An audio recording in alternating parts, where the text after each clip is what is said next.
Okay, I'm back again with another video. I'm rushing this a little bit because the sun's going down, but I'm back on YouTube. I haven't posted for like what, a month and a week or so. So I get a lot of messages asking me what equipment do I have, what I use to get those smooth shots, what I use to film, what camera do I use. By the way, just in case you want to ask, this one is a 600D Canon. Today I'm going to be showing you guys everything that I own and everything that's related to taking pictures and filming. Again, I don't have the best equipment, but I do have some equipment. I have a decent amount of equipment, and I do have a Steadicam as well. You don't really need this equipment to do what I do.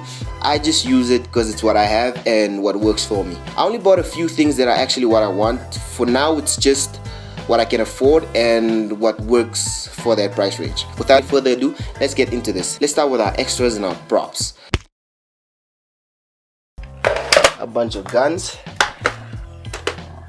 I bought these for a short film that we're gonna do. We didn't really finish it, but I'll show you the trailer right there. Spray painted them all black. They look pretty cool, and this one is as heavy as a real gun. I'm a little sick today, guys. I'm sorry about that. Next, a bunch of SD cards. I have 4 SD cards. One's in the camera. These are 3 of them. I have 2 8 gigs, 1 16, and another 32 gigs. 32 gigs in the camera, and of course, SD card holder. I keep my SD cards, my USBs in there, and some money. Then of course, laptop with an SD card slot where you can obviously put your SD card in, send the files, unless you're using a CF or CFast card and your laptop really doesn't support that. If so, you might want to get yourself a USB multi-card reader and plug it right in there. This is my travel laptop. Also, if I need to edit something, this is the one I take with me because I can move this one, and my other one, as you guys know, the screen's broken. I can't really travel with it, so I use this one. Forgot the cookie. This can be useful. This is obviously to charge your batteries. Always buy rechargeable batteries instead of normal batteries because you don't want to waste money. I also carry around sandbags. Not professional sandbags, but plastic bags with sand in them. For those windy days, you have to have something to hold your reflector up. Of course, extension cables for your lights. You always want to keep these around in case. I also use a lot of extension cords, and yeah, that's pretty much it. I forgot this little toolkit. It's a small case where I keep some of my tools, and the most important one is a screwdriver handle with a lot of different tips. Those are just some of the things that come in handy while filming or before filming, especially the extension cables, which I use to extend my lights. Now to my tripods. This one.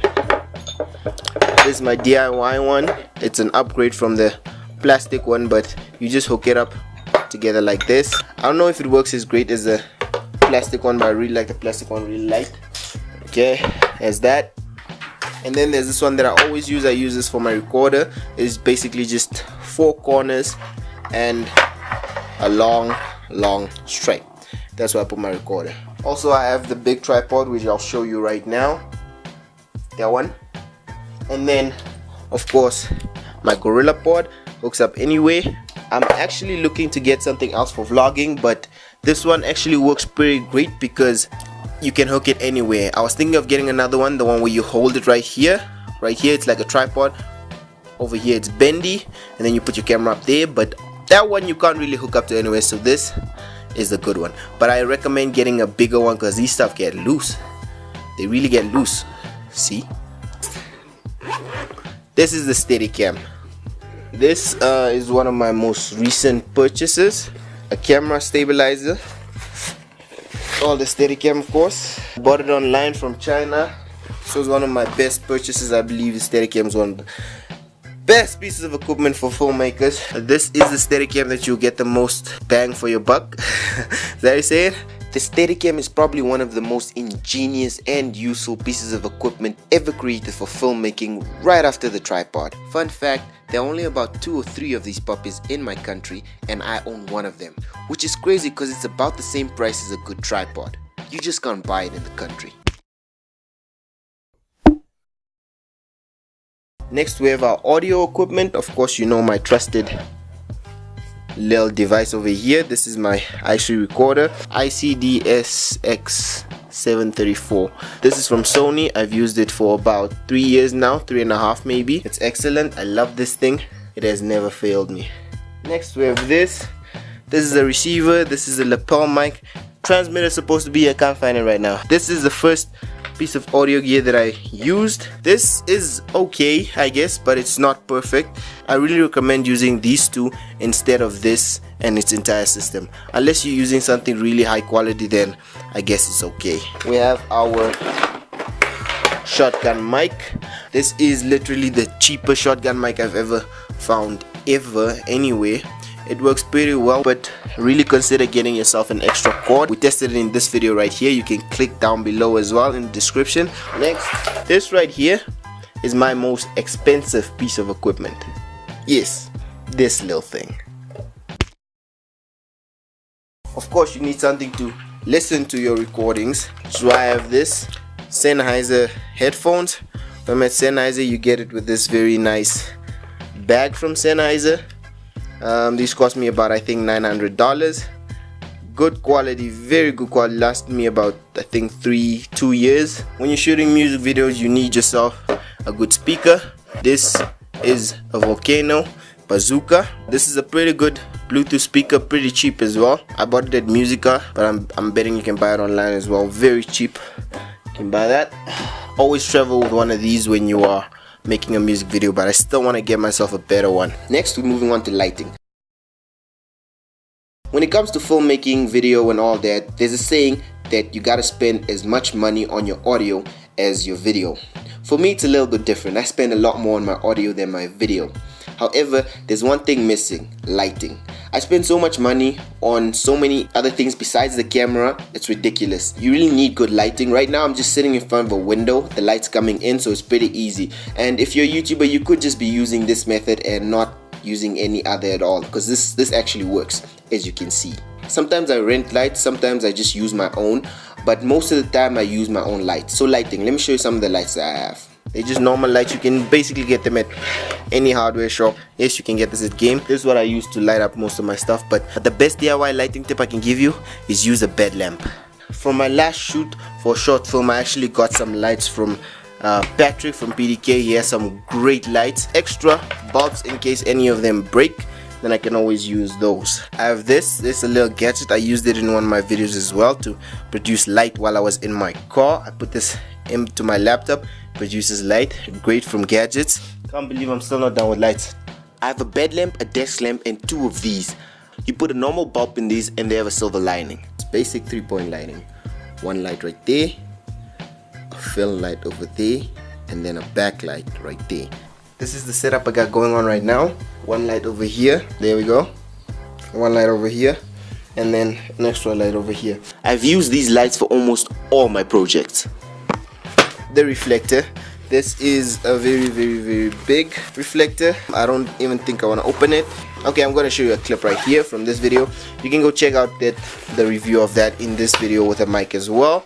But remember, I'm still giving this away, guys. We still have a week on this. Actually, this giveaway is closed. The winner is Denver January. I announced it about 3 weeks to a month ago and you still didn't get in contact with me. I still have the reflector. I realized that I didn't make a video announcing the winner, so some of you might not have come back to the original video to see who won. So hopefully you see this. If you don't, I'm gonna have to be giving it away to someone else in about 3 days. But definitely follow me on Twitter to see who the winner is. Before we get to the camera, let's check this out.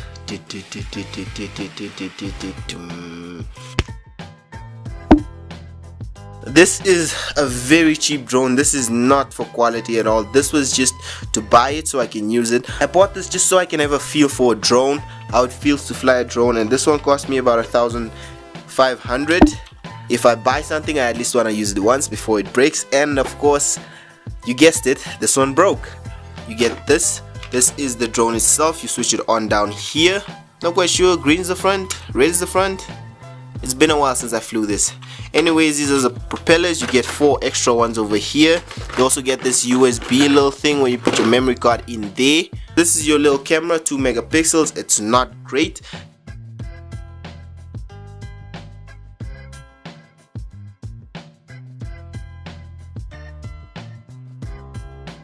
But now that I look at it, it looks pretty decent.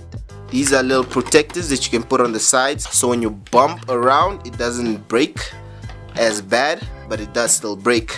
Believe me, I've done it. The battery goes in under here. You open it up. This is it. You just pull it off like this, and that is it. You put it back the same way. It's like that. You snap it on. Put that battery in there. Press that wire. Shove it in there. Close it up. Beneath here we have the legs. Connect them right there, all 4 of them. And then once they're all on, the drone stands like that.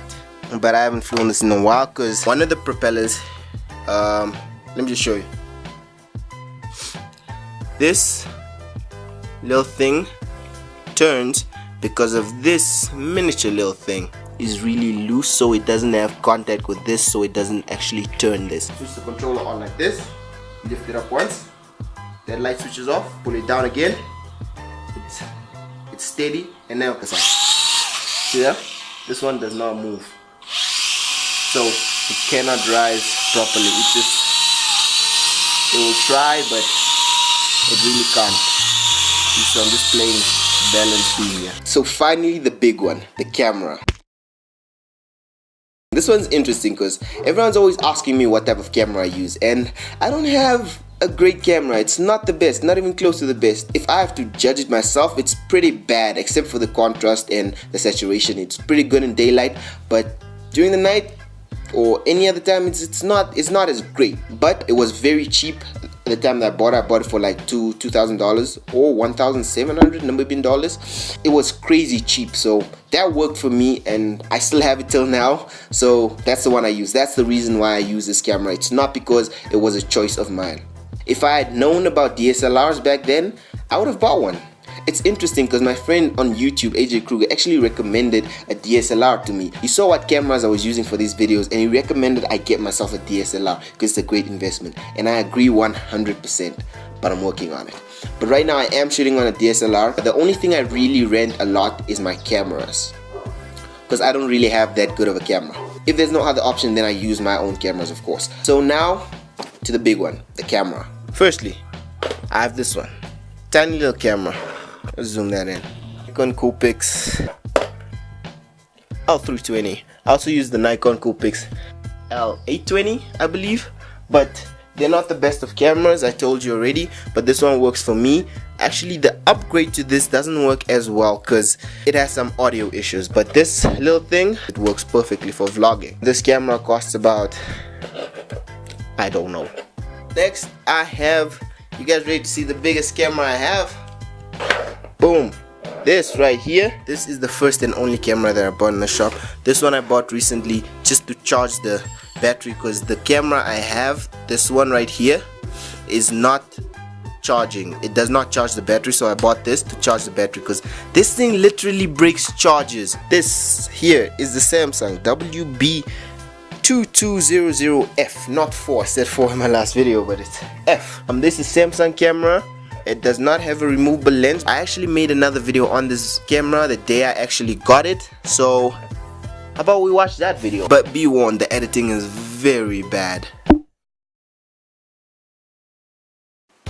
What's up guys, so this is a review of the camera that I use to film and take pictures. Oh, that was unbearable and quite long. Here's a simpler version of that.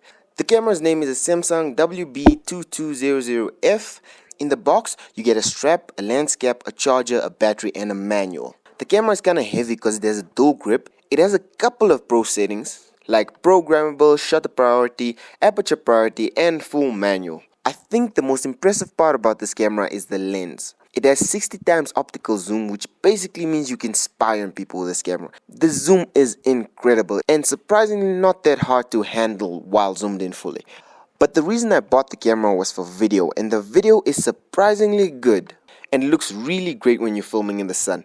It doesn't have too much dynamic range. You may get some clipping here and there, but it's pretty impressive. I bought it for about 1,700. It just came out and it was on sale, but now it goes for around $4,000 Namibian dollars.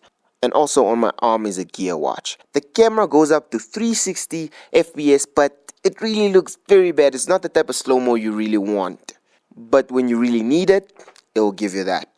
The only real downside to getting this type of camera, in my opinion, is that the quality isn't the best. It doesn't go 60 frames per second at 720p. You can clearly hear the zoom when you're zooming in and out. And it doesn't have a removable lens. Other than that, the camera is excellent. That's it. That's all my equipment. Again, this is just what I use to produce my content, and not really all the content. I will make a video on most of the content I produce and tell you what I used for what project, which will give you a better idea. But I'm really liking Sony and Canon. I'm not too big on Nikon, but they have great stuff. It's just I haven't really used a lot of Nikons, and when I have, I just didn't like them as much. Not to say they're not great cameras. This is just my personal preference and what I use on a daily basis. Also, if you want to take part in any giveaways, definitely follow me on Twitter, because that's where I post the winners, and that's where I post giveaways if it's not in the video. So definitely follow me on Twitter so you can be notified when I actually have another giveaway and when I announce the winners, because I'm just not gonna make an entire video just announcing a winner. I'm sorry, I'm just not gonna do that. But I might do that for bigger giveaways, just to let you know who actually won, let everyone know who actually won. That's it for this one. If you like this video, smash that like button and subscribe if you're new. Also click that little bell next to the subscribe button so you can be notified when I release new videos. But I'm guessing I will be releasing a lot of videos, but you'll see why tomorrow. That's about it. Yeah, I think that's about it. I'm out.